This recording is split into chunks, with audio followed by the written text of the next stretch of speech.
Welcome friends! So there was some big announcement yesterday at BlizzCon, and there is one that has really caught my eye. That game is called Overwatch. It is a hero-based first-person shooter, as shown by a very compelling gameplay trailer, which will be linked in the description below.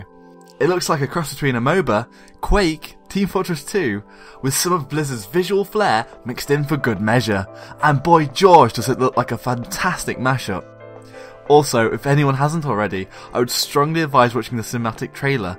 Blizzard have been known for their great cinematics, but this one takes it to a whole nother level. The animation echoes the quality of a Pixar picture, and it is a great watch even if you aren't interested in the game.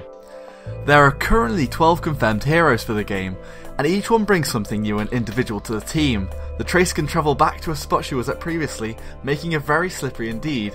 The Reaper is your classic stalker or infiltrator. Winston is a classic guerrilla tank, and there are many more.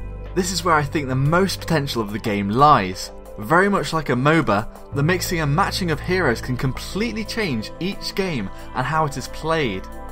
And this variety can keep the game constantly fresh and a challenge when facing different combinations of heroes.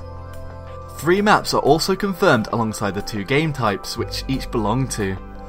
King's Row is set in a futuristic vision of London with old English buildings cast in front of a vista of the sci-fi metropolis behind it.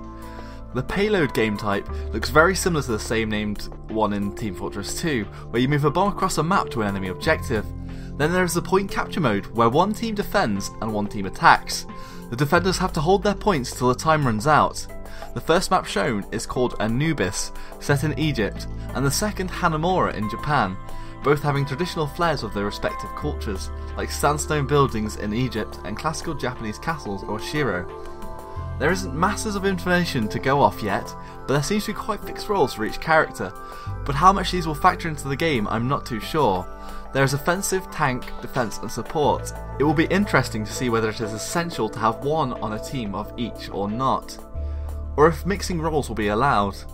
Anyway, I hope this game will be good, and I hope they'll be able to expand the hero set to make the game full of new possibilities on each play, so no 2 games feel the same, and each team can be unique.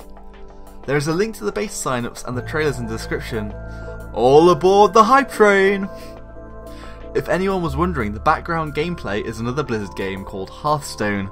I'm not great at it, and my decks are slowly being built up, but I'm very much enjoying playing it at the moment. But Shadowplay really doesn't like it. That's why there isn't any sound. I've put some music in the background. So thank you all very much for watching. If you want to hear more of me, be sure to subscribe, comment with any questions, and like or dislike as you see fit. Until next time everyone, Joshino.